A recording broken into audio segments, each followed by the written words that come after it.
Hello, Stephen Long here, and thank you for tuning in to another episode of the Gaston's Great podcast. This week's episode is part one of a two-part recording in an effort to keep each episode a little shorter. Thanks again, and we hope you enjoy it.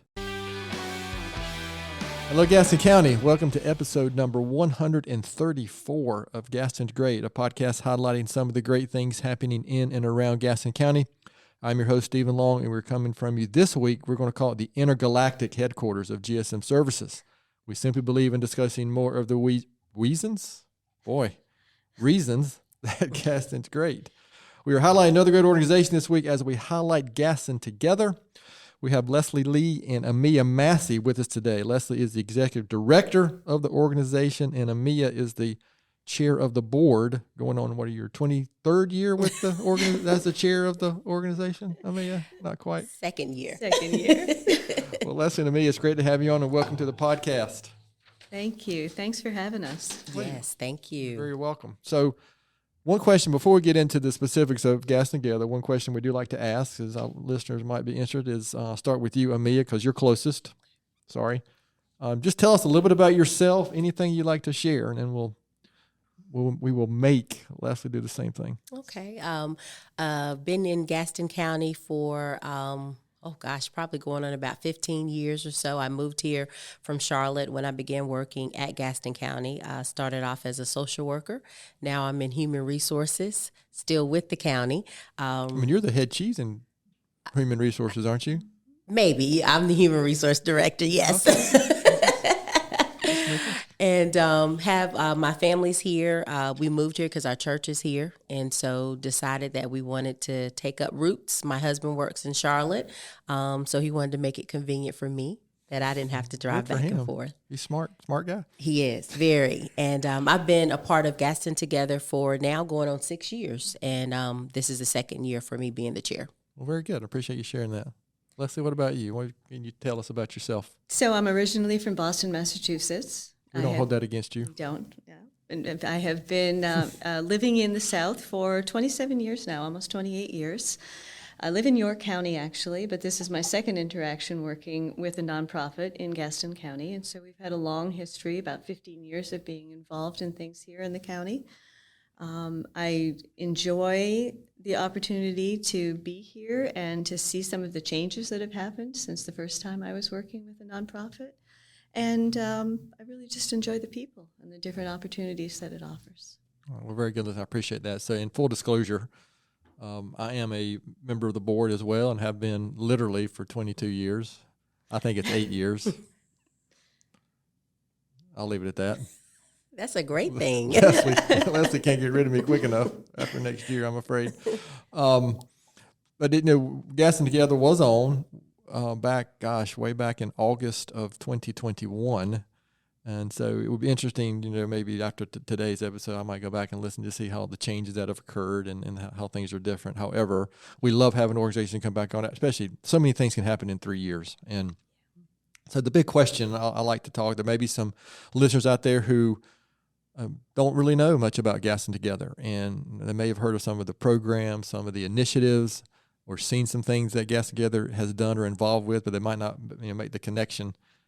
So maybe start with you, Leslie. Can you just kind of, and this is real, most of these questions are going to be for both of you, but what can we do? What is the mission of Gaston Together? Maybe even some history, just anything you'd like to share for our listeners that can kind of give them a kind of a foundation for what Gaston Together is. Sure. I think you're right. I think we're sort of the best kept secret in Gaston County. Oftentimes people will say to me, "Oh, you're with Gaston Together," and I'll say yes, and then I wait about 10 seconds and they go, "What is it that you do again?" So people know we exist, but they're not sure why. And we exist because we are the group that brings people together to talk about opportunities and challenges in Gaston County. We talk about the things that need to be looked at. We celebrate the things that are happening that are going well, and we facilitate the conversations for those that need a little bit more attention. Okay. So as the board chair, would you add anything to that other than the corporate answer that Leslie gave? We're connectors. Oh, that's a good way to put it. Yeah. We connect people and try to bring people together around the issues and the challenges that face our community. All right. So that's a big statement, right? So can we just jump in and this is for both of you, but so you can just talk over each other. What are some of the initiatives, programs? I like just getting right into the meat of an organization, and I'm not sure those are the right words, initiatives and programs, but there's so many. I mean, I'm familiar with it just because of my involvement for the past few years. So that's where people are going to really maybe something might spark. Yeah, I'm familiar with that, or so. So we really focus on how do we bring people together to talk about the different areas that need attention, that we are, as Amia said, the connectors, the collaborators in the community. So what we are doing is really driven by what's happening in our community and where our needs are at most of the time. An example would be something like the Controlled Substance Coalition. That was an initiative that came out of some of our wellness explorations and different needs that were happening in the community around substance use. But as we were looking at our mission and how we are trying to connect with our community, it was appropriate for us to then find someone else who could be the leader of that organization, because we had done the work of bringing the people together, and now we wanted to send it off where it could continue to move forward. And that freed us up for some other areas that we're working in. We work in civic engagement, in leadership. We have a wonderful leadership program to help develop the leaders of our county, people who are really interested in how they can lead, what that means and what that looks like for them personally, as well as what it looks like for our community. We are involved in One Gaston 2040, which is the vision for our county, and that's a huge project that is ongoing. That's not something that was just a listening tour of deciding where we needed to go and creating a wonderful report. This is the actual action of how we're going to move our county forward and continuing to have those conversations about what that looks like. We are looking at community wellness. We have 2 programs that have had great impact so far in the community and are continuing to really, really blossom. One is our Just Call program. It teaches people what to do when there's an emergency. How do you call 911? What happens? How does the Good Samaritan law affect you? Things of that nature. And we're also doing Narcan training. We're teaching people how to save other people when the need arises. We also have something called the Togetherness Project. This is a really important thing for us to be looking at. The Surgeon General came out and talked about how COVID and some of the other things that we've experienced in the last 5 years have isolated people. And the Togetherness Project is getting people reconnected to each other, teaching them how to create groups, how to get back in touch with people, how to be involved in their community in ways that brings really a feeling of happiness to them, and addressing the loneliness issue.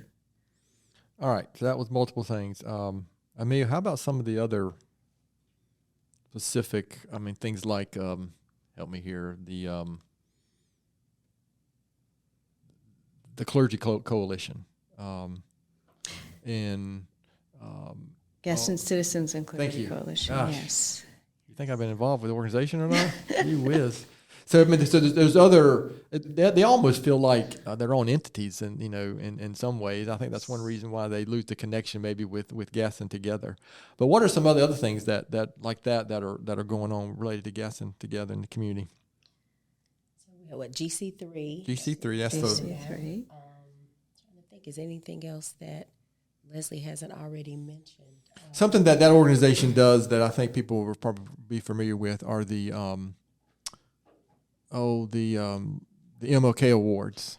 That might be the most, that and the Covenant. The Covenant. Yes. Those 2 things are probably the most well-known or well-seen things that occur. Right? Is that a fair assessment? How did those 2 things come about? It is. The Gaston Clergy and Citizens Coalition really came about with the inception of Gaston Together. It was one of the first initiatives that happened. Right. It was designed to bring people together to have some of those hard conversations and acknowledging the fact that Clergy is a very important part of how people approach things here, and that your church affiliation or your worship affiliation is very important to how you approach a lot of the different areas that you're concentrating on. So that they came together.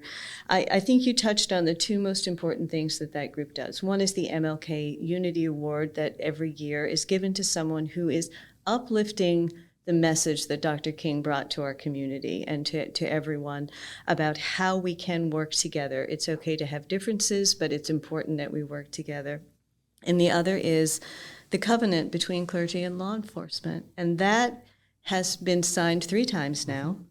And it is designed to have a unified message. When there's an issue in our community, the clergy and law enforcement come together and they create a statement that they share about what is happening and how they're going to address it. And so it takes a lot of the confusion about how things are going to be addressed away. GC3 tends to have its most active membership when something is happening in the community. So it's one of those parts of our organization when it's not doing a lot, it's probably good because that means we're not addressing something that needs that attention, but we still want it to be something that's available to people. How long has that been going on? It seemed like I was in Gaston Together when I was first started. So it's been 24, almost 25 years that part has been. Okay. Well, what about the covenant? Covenant that was 2016 or 2018? Yeah, because I was on the board. I had just come on the board. So 2018. 2018, the first covenant was signed, and we've now had 3 different signings of it. Most recently, when we had a lot of change in the head of the different law enforcement agencies, we're very, very excited that all of our law enforcement agencies have signed on to the covenant. And also, this past covenant, we also had the district attorney sign that covenant to be as the lead of these law enforcement agencies. But also, many of them use it as a part of their service in the community. Each officer that's hired is given a copy of that covenant and asked to sign it and put it into their personnel files in some of our communities. So they really are embracing the concept of what it is the covenant is doing. It's to help normalize and equalize the conversations when our issues arise. Yeah, so we all know some of the things that have occurred in our country in the last 6 or 7 years, and I think that's kind of what stemmed some of this. But there was an event, if I remember correctly, at Tony's Ice Cream, actually, and I was on the Gaston Together board, and I became aware of the communication going on between law enforcement and local clergy at that moment. And so I'd like to think that that's enough forward thinking and enough just understanding it, maybe that's a better way to put a better understanding and immediate communication that occurs, because you're right. You hope you don't ever have to ring the bell or whatever, when those events, circumstances, whatever you want to call them, occur. But our county had something in place where very specific action occurred and took place, right, when something unusual, let's just put it that way, can occur. So I had, and too, we're talking about, I had forgotten about that, and I was the chair of the board myself, so I was able to sit in on some of these meetings with GC3 and attend some of the signings of the covenant and the MLK award. So it's been, I don't know, it just opens your eyes to the things that, that the work that's really being done to bring us together, maybe, no pun intended there, So this is for both of you, because you've both been, obviously involved. Well, maybe let me back up and ask a different question. And sorry, this probably wasn't something that we shared. What has changed in the last 3 years or so with Gaston Together? Because, we were, it was 2021, still in the middle of COVID. I don't like to say that word anymore. That was a strange time.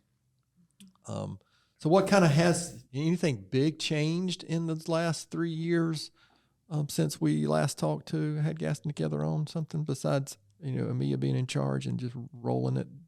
I'll start. And then so, yes, we've had a change in leadership. Right. And that was a major change for us because our former leader had been with the organization for a long time and had done a very good job of really, helping to set the foundation for the organization. And now we have a new leader who's coming in and getting acclimated to the area, to the board. She's still here, so we're grateful for that. But with this change came some changes in our strategic direction. Okay. And so we have had to really relook at and rethink about our focus. We've talked about branding, and we've talked, just as she stated, people say Gaston Together and you pause and it's like, what do you all do? So we're grateful for Leslie's leadership and how she is helping to make us more visible. Ensure that people do know what we do as far as our mission. And she has gotten a part, or she's become a part of many community organizations, and she's been involved in, some of the major discussions, which helps us with achieving our mission. We're grateful for her passion. She is truly committed. And we run lean at times, and we know that. And so having the staff we have, being able to accomplish what we can accomplish has just been tremendous. And we're grateful for her heart and the dedication that she puts in to ensure that we're able to accomplish our mission daily. Would you add anything to that, or? I thank you. Thank you for those kind words. I agree. And I agree with Amia. And I appreciate that. I love what I do with Gaston Together. I love the opportunities that it offers us as a community for what we can do and how we can look at things. We have been really focusing on looking at our mission and what our mission brings to our community and how we can use that to serve. And I think our strategic planning is really making a difference in how we are approaching that. We have rebranded with a new logo that really shows everyone that we want to be the compass. We want to be the center of what is happening, and making sure that we are looking at all of the areas, not just the easy conversations and not just the things that people want to do that are what I like call low-hanging fruit. We want to do the hard conversations. We want to go in and have those conversations that you might have to go back 2, 3, 4 times to really be able to hear what someone is saying and make sure that we're addressing and putting our energies into where the needs are in our community. All right, so that leads into a great couple of questions. So something I like to ask, and these questions are very similar, but and this is for both of you. Maybe start with you, Leslie, since your time here with Gaston Together hasn't been as long as the organization's been around, but can you think of an example, whether it could be with any of the initiatives and things that we're involved with? Gaston Together's involved with. I say we, don't I? Does something stand out as an example, like you said, wow, that's the reason we're here?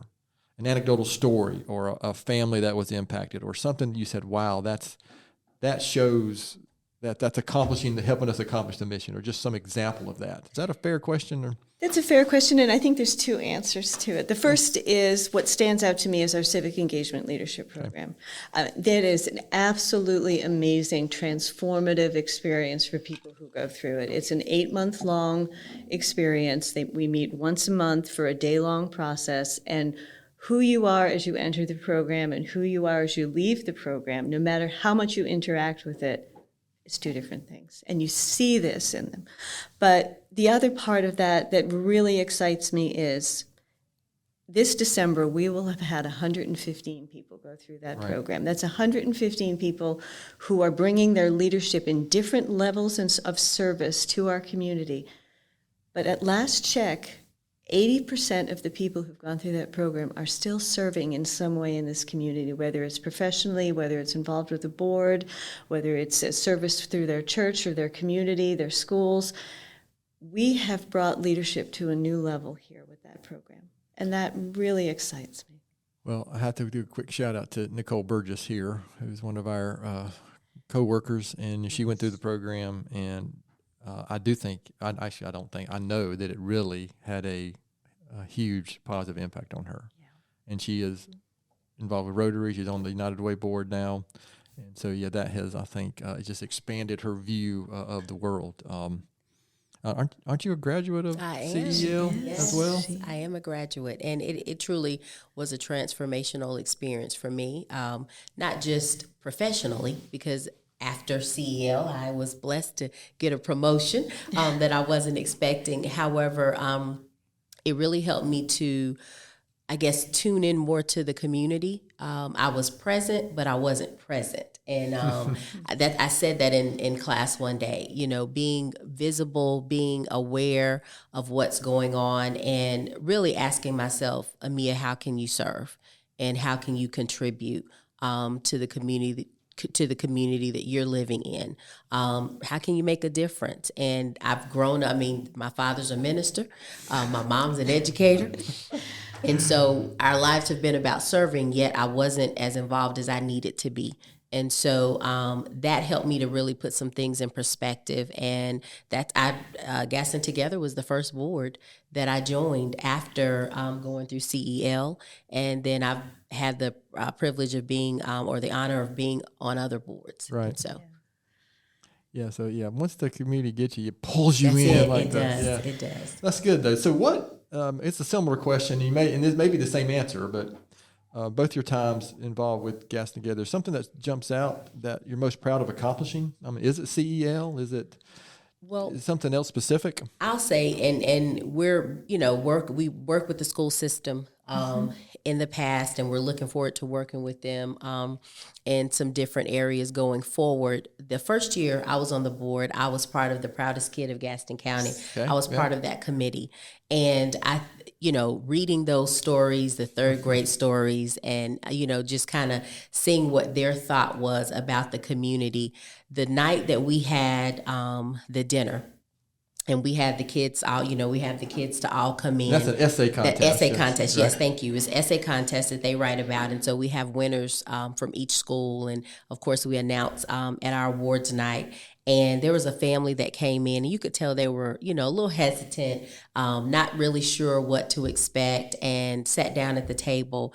And just to see the pride, in their eyes when their, child's name was called. They didn't win, but, stood up and, and the mom was like, I'm just so proud of you. And I was thinking, oh, this is wonderful that, we took part in giving them this memory, something that they would always have. I don't know what kind of student, the child was, but the fact that, they're able to come together in this nice place at the country club and, have dinner and be recognized. And I think that's important. That stood out to me. It still stands out. And I'm sure each year we have a similar experience where you have a family or you have families who are appreciative of the recognition, that their children receive. And not all kids get that kind of recognition. Sure. Not all employees, get that. With working where I work, we try to recognize and value what people do. So that stands out to me.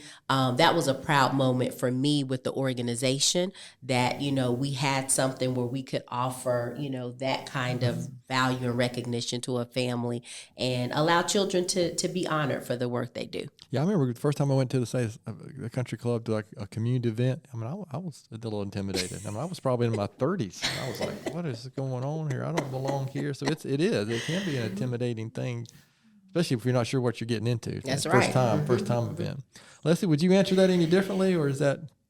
I know I love that part of what we do and how we do it, but I also see how we are looking now at having partnerships with other organizations and not just working in our own silo. We often go out into our community and talk about things are in silos and we need to make sure that we're working together. So now we are looking at partnerships with different groups of ways that we can affect things. Vision is one Gaston 2040 is the perfect example. This is the first time that the vision has been done in partnership with the county. Before, Gaston Together worked on the vision as a solo organization and did a wonderful job, but we were able to expand the opportunities within the vision so much further because we had the partnership of the county, and we were able to really look at many different areas that we weren't able to look at before. And I think it's really given us a comprehensive roadmap of where we all, not just organizationally, but community-wise, want to move our community forward. Thanks so much for listening to today's episode, which was part 1 of a 2-part recording. Please tune back in next week to hear the second part. Thanks again, and please continue to spread the word about the Gaston's Grade podcast.